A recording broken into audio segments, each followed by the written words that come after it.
Welcome to this episode of the Brush and Soap and Blade Podcast, where we look forward to shaving every day. Welcome to episode 106 of the podcast. My name is Rick DeWeese. I'll be your host this week. Okay, so we're going to start out. We got a couple of messages, one from Billy, one from Nolan. I'm going to tell you about what's going on over there at Wet Shaving News, sponsored by Sharpologist. Throwing a Thursday shave of the day. I'm going to go back to Sharpologist because he's got a pretty neat blog and video to go along with it concerning fall scents and other things that you can look at and do and think about, well, as the temperature cools down.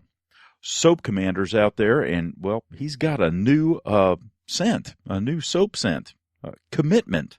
Good stuff. The other thing you need to know about Soap Commander is that he's helping with a meetup of the Dirty South Shavers in Huntsville, Alabama on October the 17th. So down there at Huntsville, Alabama, space capital of the universe. Going straight to ale brewing, and anyhow, if you want to find out more, go to Dirty South Shavers Facebook group and check it out and tell them, hey, because apparently they're having a cookout there like on Friday night, and then they're going to have the meetup on Saturday. So all good stuff. Next thing we're going to talk about is helping out with the band, throwing a Monday shave of the day, and then finally, let's talk about getting from point A to point B. Sometimes what's really obvious to us is not obvious to other people. And then on top of that, I'm going to tell you about something that, well, I never thought I would see in my lifetime. A true lightsaber that we can use. I'll tell you all about it. Anyhow, thanks for being here, and let's get on with this show.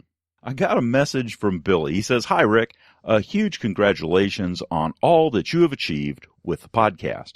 I am an avid podcast listener and keep your back catalog on my phone to listen to throughout the week until the next installment arrives on Thursday. I was listening back to an episode when you were talking about the recent influx of razors on Kickstarters, and it got me thinking. I'm that guy at gathering that will manage to bring wet shaving into the conversation, and to date I have managed to convert my brother and brother-in-law. I have also, through some charity work, set a group of guys up with their own setups and new blades and soaps, along with help from friends and Facebook groups and that have generously donated along the way. I know that this community is a collective of like-minded gentlemen and ladies who adhere to particular standards, and it seems have far more in common than wet shaving alone. Now, I don't want to be taken the wrong way here at all, but as wet shaving is something I thoroughly enjoy and get a kick out of sharing such enjoyment with others. But do you think that this could be the Achilles heel of the community? More and more we see articles popping up speaking of this best-kept secret that everyone should try. And in my opinion, there will be no better tool to use on the day that the hipster beard loses its fashionable status. So, could a large influx of people water the community, the hobby down, and lead to that common ground being lost? If Gillette were to be toppled from their prime position, would wet shaving's inheritance be a favorable one? I trust this message sees you well. Keep up the good work. Cheap, salsable regards, Billy. Okay, so here's my thoughts on that. I have read with great amusement some of the recent Facebook postings, and in fact there was one that got a lot of attention where a gentleman thought, I imagine, that he had been suckered into this thing called wet shaving and found that, lo and behold, he did not enjoy it at all and could not make it work for him. Now, first off, I'm sorry for him. I'm sorry he didn't have somebody to help him out. It is a shame. I mean, that's one of the things that we like to do in the community, and quite honestly, we typically grew up in a society where unfortunately the men of the family did not teach their sons, well, how to shave. we kind of relied on the TV to do that with advertisements and things like that. And lo and behold, that's how Gillette really kind of, cornered the market, if you will. Anyhow, he did not enjoy it. And he put out this blog post that says that, it's a sucker's game and nobody should do it. And he spent the money on the kit and it wasn't any good. Now, the thing is that apparently he had posted a blog that just right before that about how wet shaving was the greatest thing since sliced bread. Okay, so what I'm getting at here is that there are a lot of people out there that will try something as a fad thinking that it's going to be absolutely miraculous. Kind of like picking up, a saxophone and thinking that you can play like a master without practicing.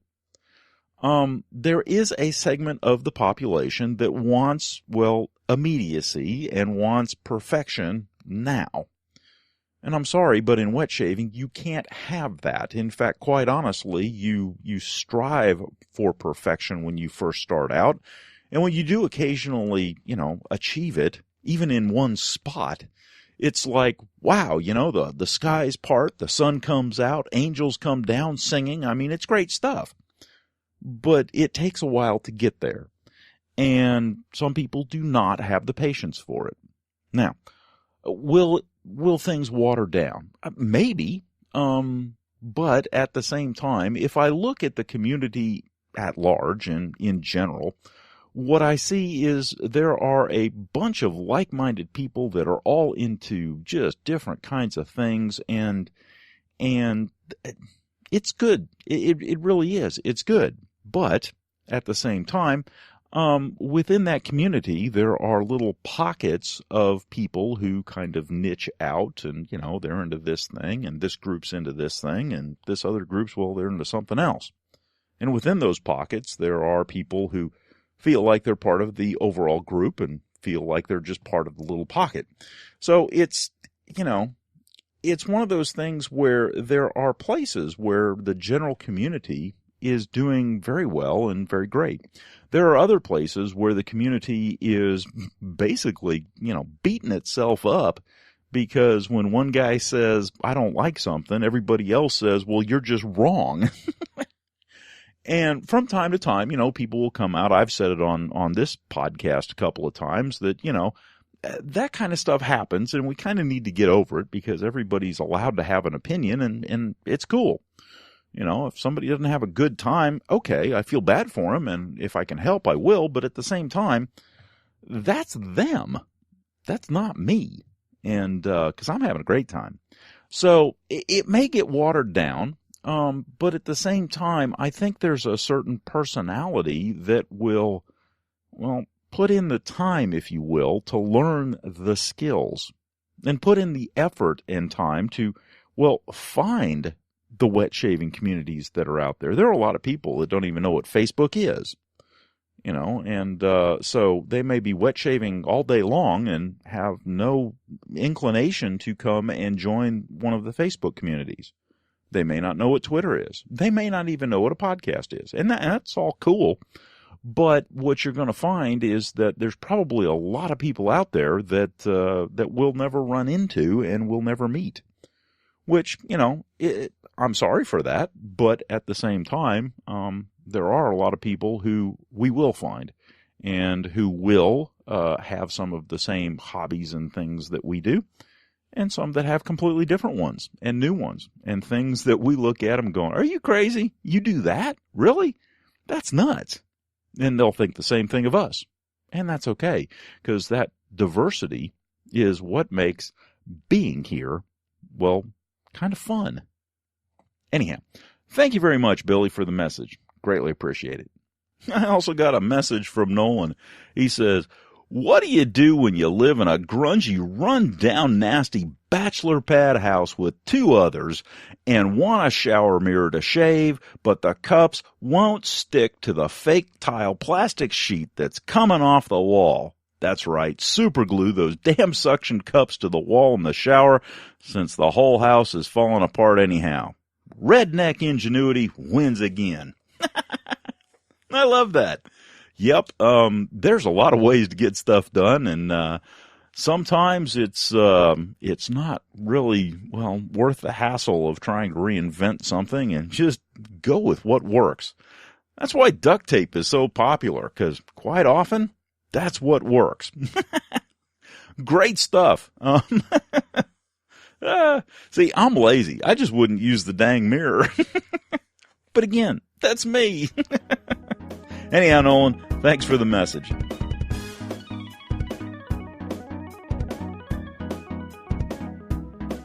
So one of the very enjoyable things that I got to do this week was listen to the latest episode of Wet Shaving News. Andrew over at Wet Shaving News is doing an awesome job, and Sharpologist is sponsoring Wet Shaving News. But the thing that really was fun to listen to this week on Wet Shaving News, episode 7, was none other. I can't even talk today. Jeez, was none other than Peter Wolf. Now, Peter Wolf is a brush maker. And not just any brush maker. He is an artisan of the highest standards, and he happens to make Wolf Whiskers shaving brushes, and does a fine job over there. And it turns out he's also a Navy veteran, and a nuclear Navy veteran at that. So as one fellow nuclear Navy veteran to another, thank you very much for your service. And the amazing thing is that he started Wolf Whisker brushes while he was in, which is a huge, huge thing. Anyhow, the brushes that he makes, the bases of those brushes are just absolutely gorgeous. They really are. And he takes a lot of time and patience and puts a lot of effort into it. And you can tell that in what he creates, because there is truly some artistry in there. And they're just fabulous to look at. I do not own one. One day maybe, but right now, nope, I do not own one. And anyhow, if you get an opportunity, check out Wet Shaving News, episode number 7, and you can get that. I downloaded it on iTunes. You can download it over at the Sharpologist. I believe they're also on Stitcher. All good stuff. Another podcast all about wet shaving.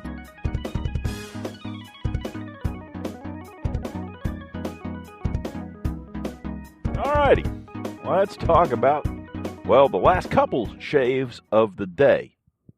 They've been interesting. Okay, so the last couple of days I have used my my Gillette Slim Adjustable Birth Year Razor, and if you ever want to find out if you happen to be of a certain age, and I can't remember where the date codes stopped on Gillette's. It's sometime in the 70s, I want to say. I can't remember exactly where. I have to look that up. But anyhow, if you look at the bottom of a Gillette razor, they usually have two things on them. They usually have a letter and a number. And the number is 1 through 4. And the number corresponds to the quarter of the year in which the razor was made. The letter actually corresponds to the year that the razor was made. And there are tables and things like that you can find, and in fact, I'll link to one in the show notes here, that you can look up the date of your razor. So things like flare tips, or black handle flare tips, or super speeds, or red tips, blue tips, fat boys, adjustables, all those. You can look at the bottom of those razors and find out, well, when they were made. And pretty close, you can even see what quarter they were made in. So it's a rather unique thing. It's kind of fun to sit around and search for a razor that's the same age or pretty darn close as you are. So that's what I shaved with. So Gillette Silver Blue Blade in a slim adjustable that is, well, as old as I am. And that in and of itself makes it rather intriguing, just to know that something that's as old as I am is still running and functional while I'm, well, falling apart. Yeah, Yeah, I've been having some dental issues. It's oh goodness, it's interesting. I remember one time somebody said, getting old is not for the weak. Yeah, they're right. Anyhow, back to the shave of the day. So, slim adjustable Gillette silver blue blade, and I've been using the large Samog SOC Samog Owners Club brush that I have, and so today, let's see, yesterday. So yesterday was a Katie's Bubbles Day, using Le Jardin d'Or, or the Golden Garden, and actually the Garden of Gold, if it's a direct translation. But anyhow, the Katie's Bubbles, of course, works just flawlessly, and like I was saying the other day, the slim adjustable cranked up to a 7 is actually doing a really, really superb job. So today I went down memory lane. I opened up a soap that, well, I hadn't used in a long, long time, and that was something from Phoenix Artisan Accoutrements, PAA, but in fact, back then, it wasn't called that. It was called How to Grow a Mustache, and specifically the soap was Cavendish. And Cavendish is a wonderful, absolutely wonderful tobacco-flavored smell soap. It really brings back memories. I used to smoke a pipe, and Cavendish was a particular flavor, and that's just brings back a lot of memories. It's just, yeah, and it's not terribly strong. It's one of those where it's there, and you catch whiffs of it, but it's not in your face. It's very light and delicate. It's for me, it's a perfect balance for a smell like that. Anyhow, the Cavendish, of course, did a fabulous job. Now, one of the things that I'm noticing, okay, and I don't know if this is because the brush isn't completely broken in or what. I am using soaps that I do not have a reaction to. And ever since my little stint, my little escapade with my sandalwood soap, I find that around the third pass, when I lather up, my skin is sensitive. And it seems to be sensitive to the brushing action. So I have used the SOC fairly regularly for about a week here, and I don't know if it's if that's the cause or if it's something else. But the soaps that I'm using are not soaps that I routinely have any kind of reaction to, and like I said, it's typically just on the third pass. Now, of course, it may be that, well, I'm slicing my skin off with the razor cranked up to a 7. So it may not be the brush or the soap at all. It may be the other variable over there. That's, again, that's the thing. There's a lot of variables here. Or it could be that I have, really hypersensitized my skin, and I'm, slowly getting over that. Don't know. Anyhow. The shave this morning with the Cavendish, and in fact yesterday's shave with the Katie's Bubbles, have both been just absolutely fabulous shaves. I mean, just straight razor quality. Let's put it that way. It's I have been able to go back, and I think that was my issue, is that the blades just weren't quite aggressive enough. So I'm going to try that a few more times and see. And all in all, yeah, it's worked out well, and had a good shave, and so yesterday I didn't throw on any aftershave, but today I did, and today I used some. So today I used some Arctic Bay rum. It was a sample bottle that I had way back when, and I had a little left in it, and of course the wife has, just absolutely gone nuts and told me that she does not like bay rum at all. It's like, well, too bad. I do, and you don't have to smell it because I'm going to work. See ya. Bye. So threw on a little Arctic Bay rum, and I'm enjoying the fragrance, and there you go. You know, it's a beautiful day, and can't wait for tonight because we got a football game to go to. It's one of the passions that I have is high school football. It's terribly enjoyable, and I do enjoy being up there just in the crowd and supporting the community, and yeah. You know, if you think about it, you know, when you're looking at the National Football League, you are supporting your state or your area, your region. For us, of course, you know, it's the Carolina Panthers. It would be a whole lot better if it was the South Carolina something or other, but okay. So it's the Carolina Panthers. So you support kind of your region, you know. For college, okay, it's a little bit closer to home. However, high school, yeah, that's almost like neighborhood. So good stuff there, you know, and it's good to see the kids get out there, you know, and good to see the band, good to see the football players, good to see the cheerleaders. It's good to see them all just out there, you know, doing their thing and being part of the community. You know, that's what makes it fun.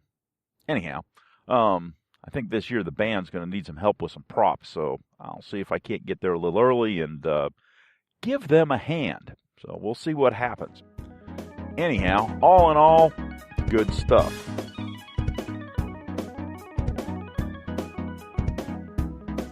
So I happened to be perusing around on the internet trying to find out, well, what's going on in the wet shaving world, and well, one of the things that I ran into was a video by Sharpologist, and it was Shaving Scents for Autumn. And that got me to thinking because, yes, in fact, I have, in fact, been using a soap this week that is, well, what someone might consider sort of kind of an autumn scent. And it's a tobacco scent. And it's an interesting video, and I did not, I'll admit, I did not watch the video. I was reading the blog that's associated with it.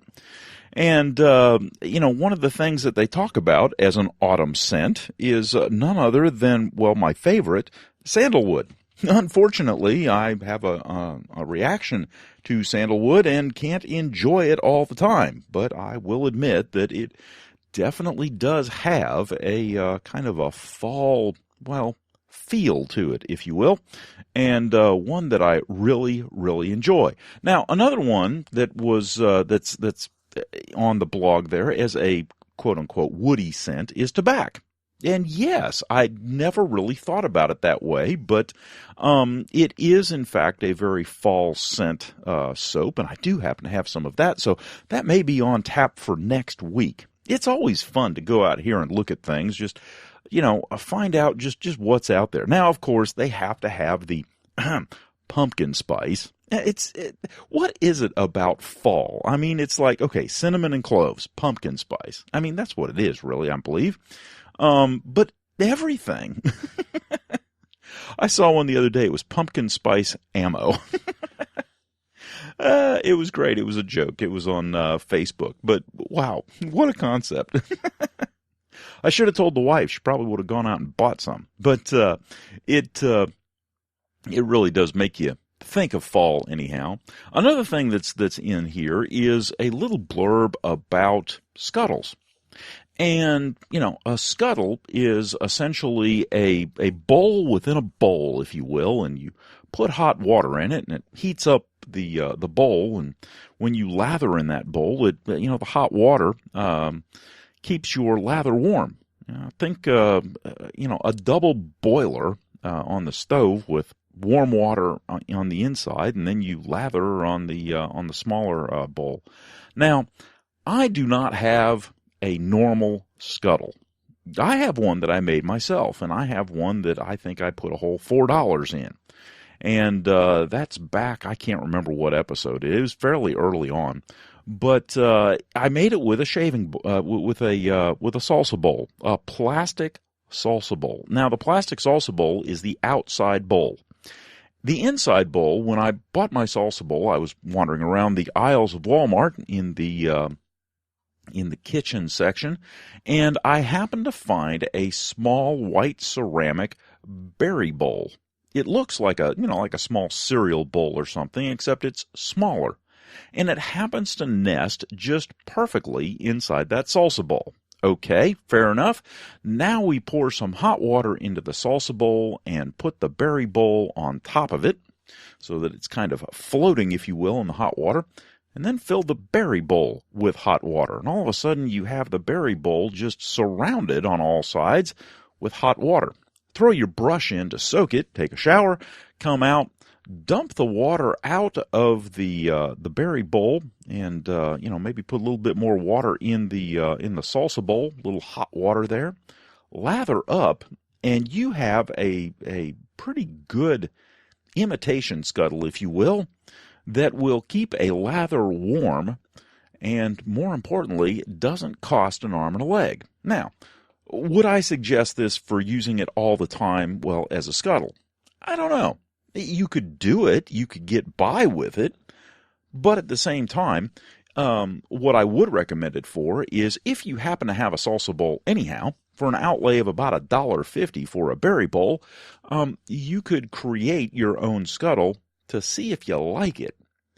And then you could go out and spend the money for a regular scuttle. Now, I haven't done that because here in South Carolina, I don't have really, really cold falls and winters. So while it is nice from time to time, I don't have a situation where my lather, if I get it, relatively warm just using warm water, I don't have a really big issue with it cooling down or anything like that. Now, don't get me wrong. It feels absolutely luxurious, but I don't keep the house that cold, and, it's just not for me. I've got other ways of heating lather up that I'm trying and that I will talk about at a later date. But, for me, a scuttle was a nice thing to try, a nice thing to experiment with, but it was not something that I was going to go spend big bucks on. I've got other things to spend big bucks on. Just ask my wife. Anyhow, if you happen to want to make one, like I said, Walmart for a plastic salsa bowl costs about $1.50, and a berry bowl, which costs about $1 or $1.50, something like that, maybe $2 nowadays. But even so, less than $5, and you can put together a pretty decent little, imitation scuttle, if you will.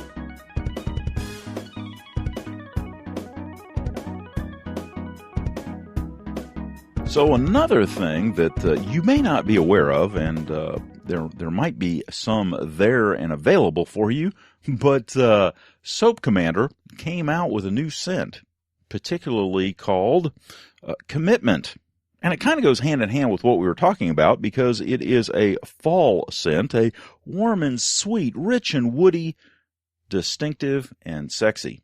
Yeah, guess what? It's Indian sandalwood at its finest. So, I doubt I will be getting any because, of my sensitivity, and it's a shame, but they do have, a Commitment shaving soap. And, as I'm looking right now, they have about 20 of them in stock.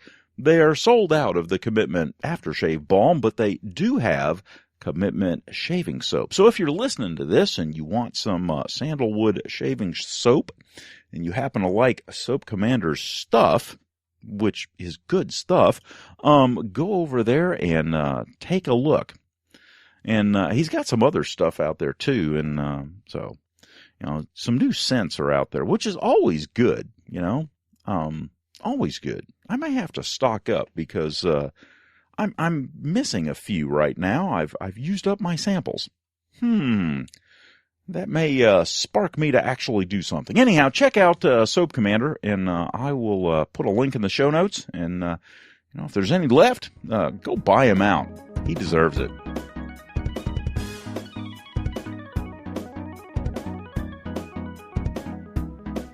So one of the things that I did this weekend was help out the band. My youngest son is the brass captain and plays trombone and been doing the band thing for a number of years.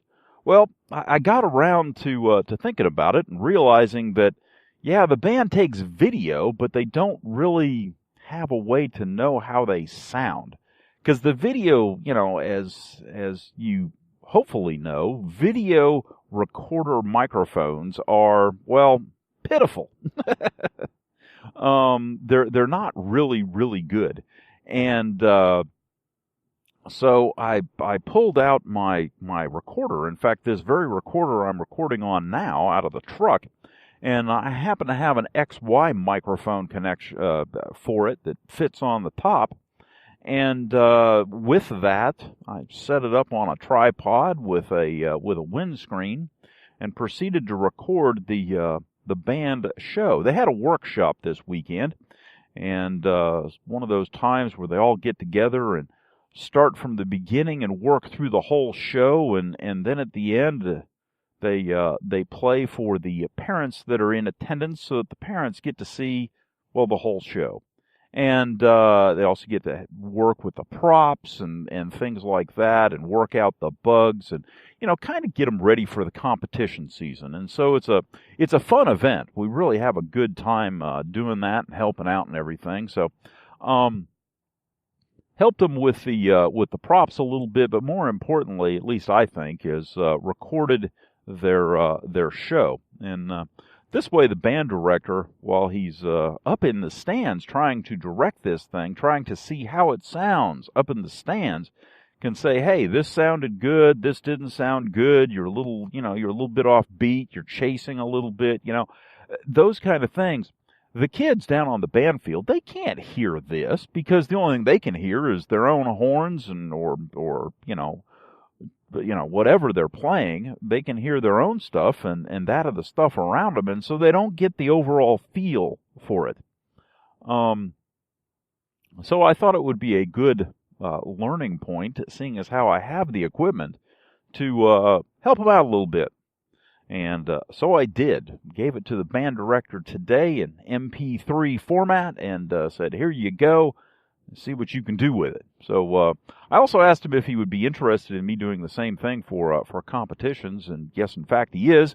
So we'll do that as well, and see if we can't help the band out a little bit. So the other thing that was interesting was one of their props. They needed something special, and they needed a knot, and they needed a knot that would be released easily and not get in the way of something unfurling or falling. And I happen to know of such a knot. It's called a highwayman's knot, or a horse thief's knot. But what it is, it's interesting. If you ever watch the old westerns, the cowboys used to take the reins, and they used to wrap them around the hitching pole. And they used to wrap them around the hitching pole a couple of times, and do it in such a fashion that you couldn't just pull the rein and have it come undone. Because it was wrapped, and there was the friction there, so they couldn't easily and quickly release the reins.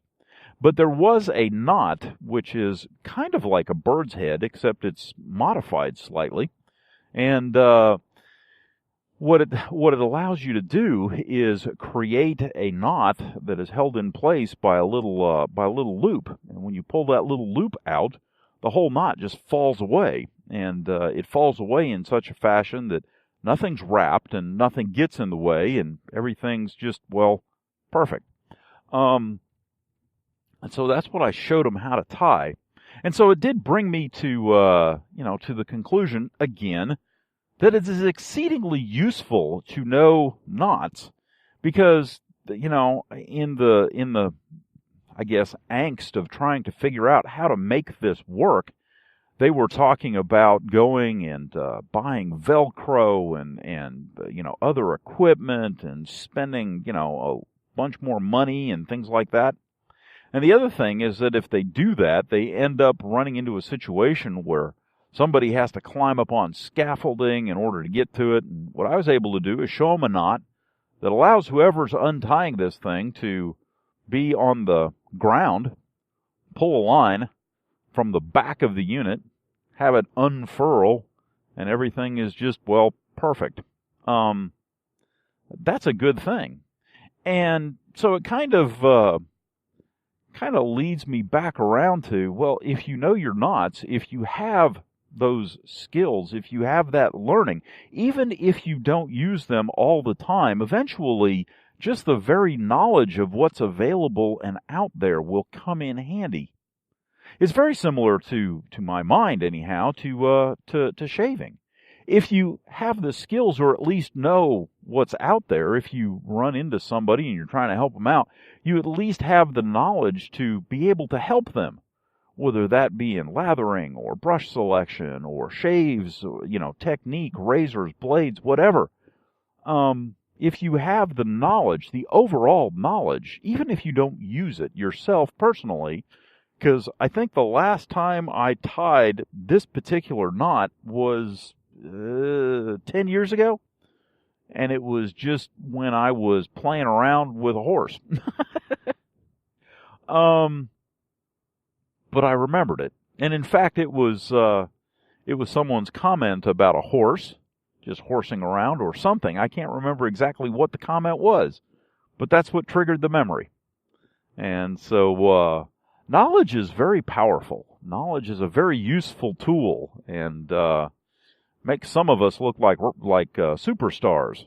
And more importantly, lets us help people out when they're in need, and that is probably the best feeling of all. So, like I've always said, try and learn. When you stop trying and you stop learning, well, what's the point?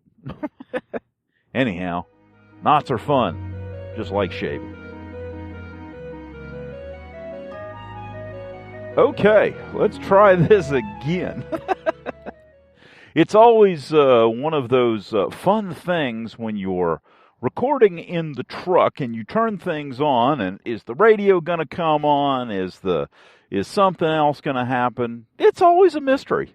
Makes it kind of fun and exciting. Anyhow, let's talk about the shave of the day today. So the shave of the day, now I shaved Friday night,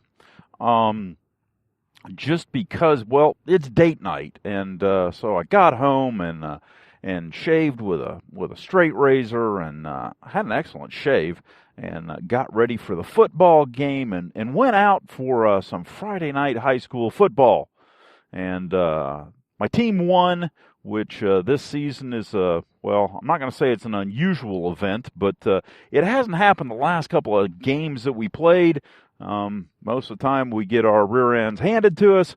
This time, in fact, we actually did some good stuff and pulled it off. So it was fun. It was enjoyable. It was good to see them kind of come together and, well, play a little bit better than what they had been. So all in all, good stuff. It's one of those things where when you have a good shave and you walk out of the house and it's like, all right, I'm ready to go. And then, the day just kind of, or the evening just kind of continues to be fabulous.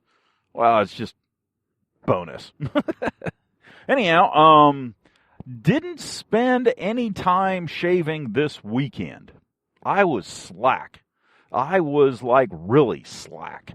And got busy doing some stuff on Saturday, and so didn't get around to it. I had tons of work to do around the house, and so got all that taken care of, and just kind of slacked off big time when it came to shaving.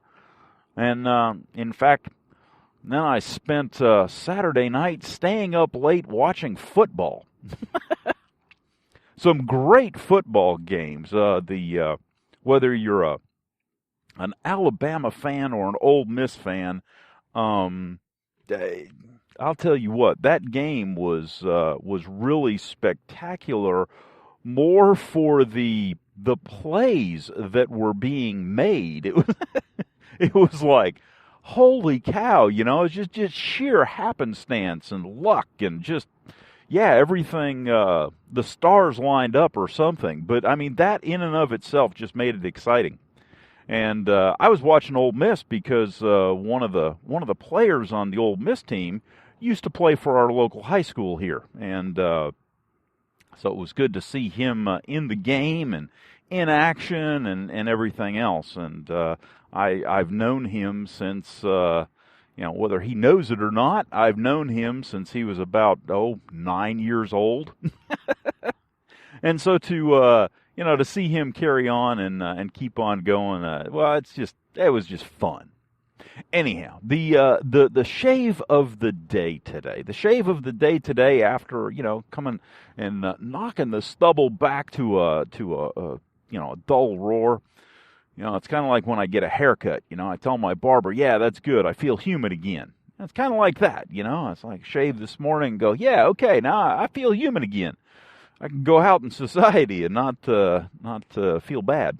But the shave of the day today, I used my birth year razor, which I've been using all week, and changed out the blade.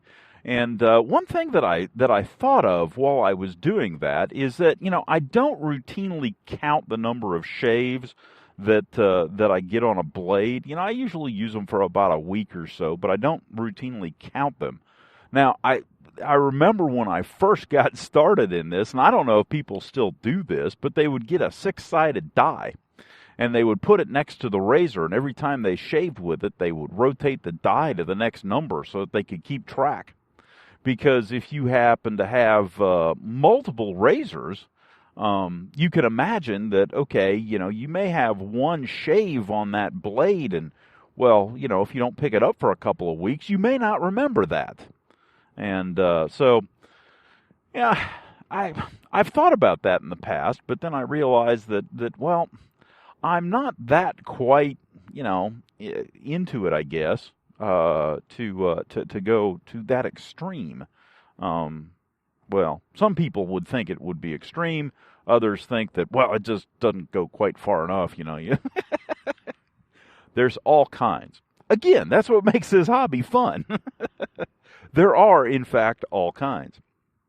So, anyhow, I used the birth year razor and loaded up a feather blade this time around, just to kind of see at a setting of 7, what the difference was between a feather blade and the Gillette Silver Blue. And what I found, at least on the first shave, is that the feather was exceedingly smooth. To the same level as the Gillette Silver Blue. Now, keep in mind that at a 7, I am very cognizant of putting no pressure on the razor and just essentially letting the weight of the razor do the job, which is, of course, what you're supposed to do. And from time to time, I actually do it. The rest of the time, I do put just a touch of pressure on just because, well, I don't know. You can't teach an old dog new tricks. I don't know. It's just just habit more than anything else. Anyhow, the shaving cream that I used was Old Spice Musk. Now this Old Spice Musk shaving cream comes in a tube, and it's got it from the West Coast Shaving Company, and it's the India formulation, and so it is the Shulton formulation of the Old Spice Musk, which is a nice balance of muskiness and Old Spice, and I do enjoy it. I did not put on an aftershave. I thought about an aftershave, but I realized that I don't have any musk type aftershaves, and well, I kind of wanted to keep a theme, and well, I just couldn't. It happens. So anyhow, I was able to get 3-pass shave with just a bit of touch up and down at the neck and jawline area, which is always a very difficult place to get just because it's not a flat surface, and there's really not an easy way to make it flat. I mean, there are some tricks that you can use. One of the things that I do is I only use half the razor to take small strokes and things like that, so I kind of edge it, if you will, and using half the razor, it's a little bit easier to get flatter spots than if you were to use a full-width razor. But, there are some tricks that you can use. Gillette slide being one of them, where you kind of angle your razor just a bit and go at it in a direction that is a little bit more comfortable, but with an angle it kind of simulates, if you will, doing a with the grain pass. But those are just some tricks, and sometimes it helps, sometimes things just don't cooperate. But walked away with a very, very smooth shave, and in fact, looking forward to the day, feel very much like a human being, cleaned up and ready to go. So hopefully you have a good day. It is Monday. Mondays are nothing to fear, as long as you got a good shave to go out and meet the world with. It amazes me sometimes that people do not know or even look for alternate routes to get from point A to point B.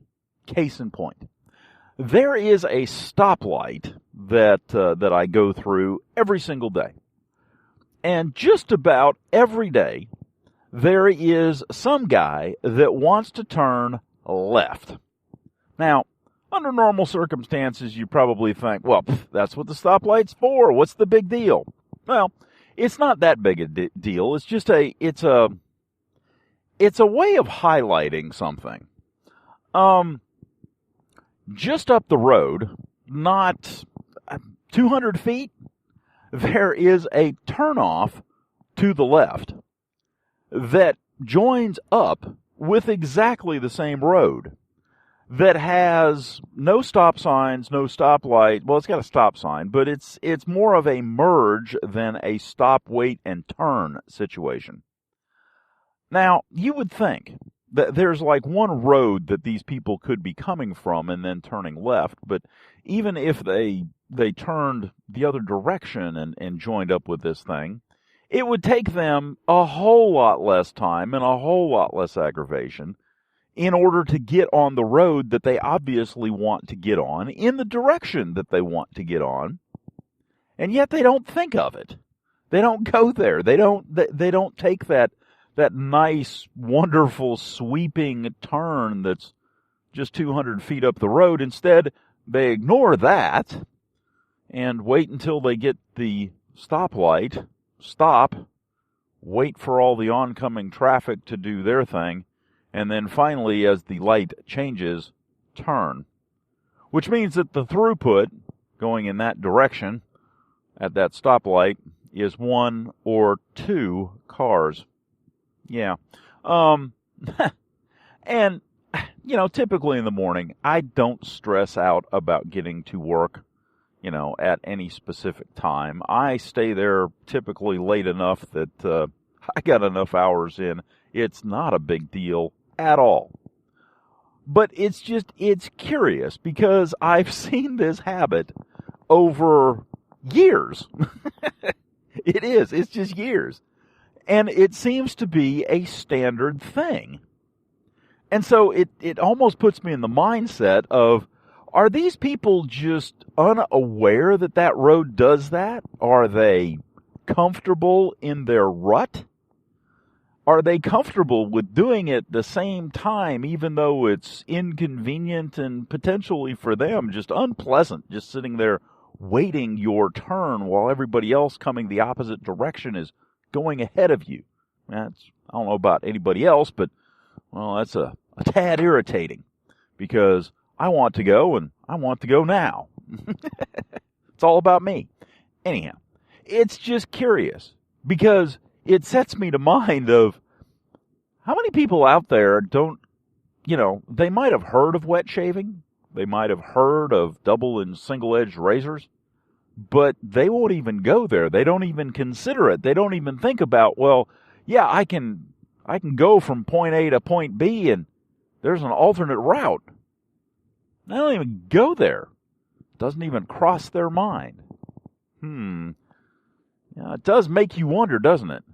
And then, of course, when they see all the advertising and marketing that just reinforces the idea that the only way to go from point A to point B is this way, is this method. Yeah. It's rather scary, really. I would hope, maybe I'm naive in this, I would hope that people would want to make up their own minds and to look at all the available opportunities and avenues for getting from point A to point B.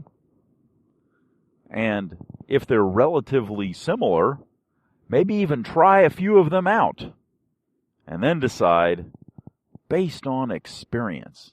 Wow, wouldn't that be interesting? Anyhow, it's just one of those things that makes you think and makes you wonder, what other things are there out there where we're just doing it by the numbers because, well, that's what we do.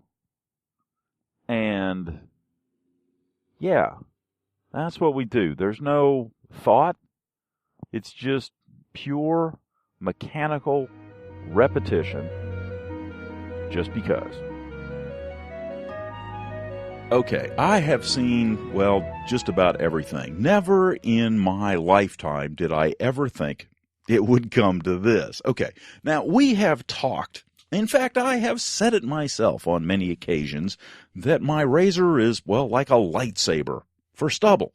In fact, I have made that very comment about my my auto strop, my Valet auto strop, with feather blades in it, with feather single edge blades in it. They're the ones that don't have the back on them, that don't have the spine like a traditional single edge razor. And that thing is it is an awesome razor.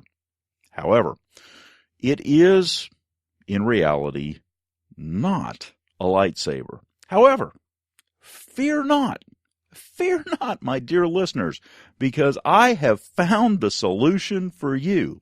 Where? On Kickstarter. Okay, here we go. Let me read you this headline and see if it doesn't blow you away. The first ever razor powered by a laser. An irritation-free, incredibly close shave. So these guys out in Irvine, California have created Scarp. And Scarp is a razor that they say is the future of shaving. It looks sort of like a traditional single-edged razor. However, it is not. It's powered by a small laser which cuts through hair for what they say is an incredibly close shave. Now, the question that I have is it cutting through it or burning through it? I don't know. But I could definitely see where it would give a close shave. Now, of course, because they're using light, there's no scratches, there's no razor burn, there's no infection, there's no itch, there's no accidental cutting, no irritation. It's pretty much effortless because the thing just kind of glides on your skin and it's not cutting anything really, so it's not meeting any resistance. It's not painful, and there's no cartridges to replace. You don't need to use water at all, so it's environmentally friendly because you don't need to use soap either.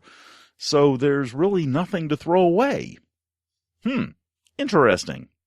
Isn't that neat? So anyhow, what they did is they found a laser wavelength that cuts hairs. Now, the thing that was interesting in looking over this Kickstarter campaign is they had a laser technology, a wavelength of a razor that would cut dark hair easily. Well, that makes sense because the dark hair would absorb the light, and there you go. The problem is that lighter hairs, I would imagine gray, whites, blondes, etc., he had a hard time. And so he's been working on this thing. He had the idea in 2001. He found in 2009 a wavelength that would cut any color hair. And so off to the races they go. Now, the thing that's interesting is that they found, like I said, they determined the wavelength of the laser that would actually cut the hair, and then they had to create the razor body and figure out how to put the laser in it, etc. Anyhow, this thing is run off of a single AAA battery, and it's said to last about a month.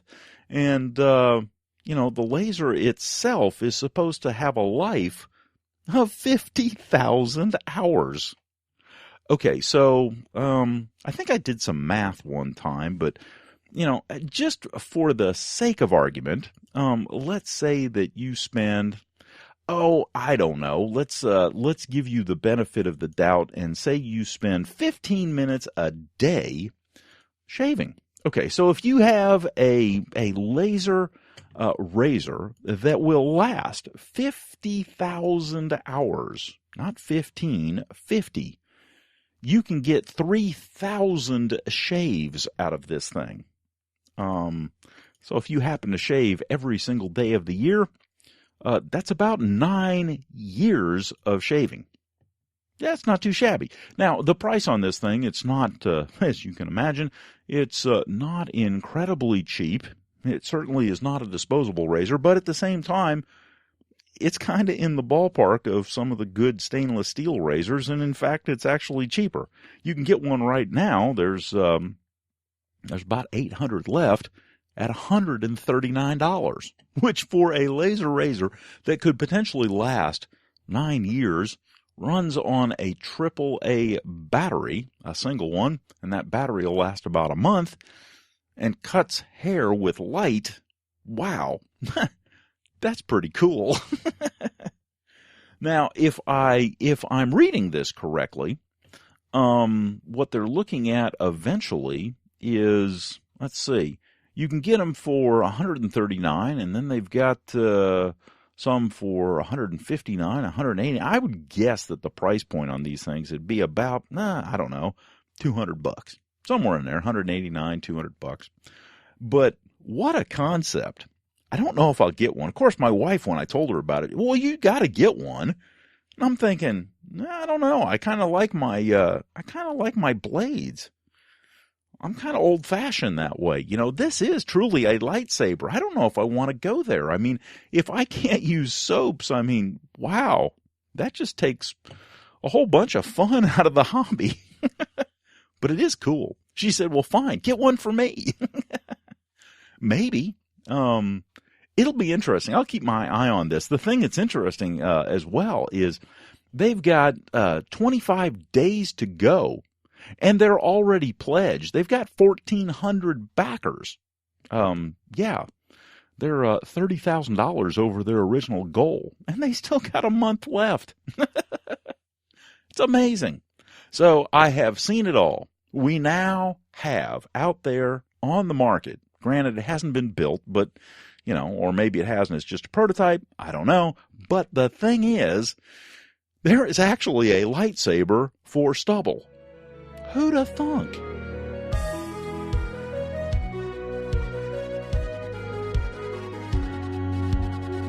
Well, that concludes this episode of the Brush and Soap and Blade Podcast.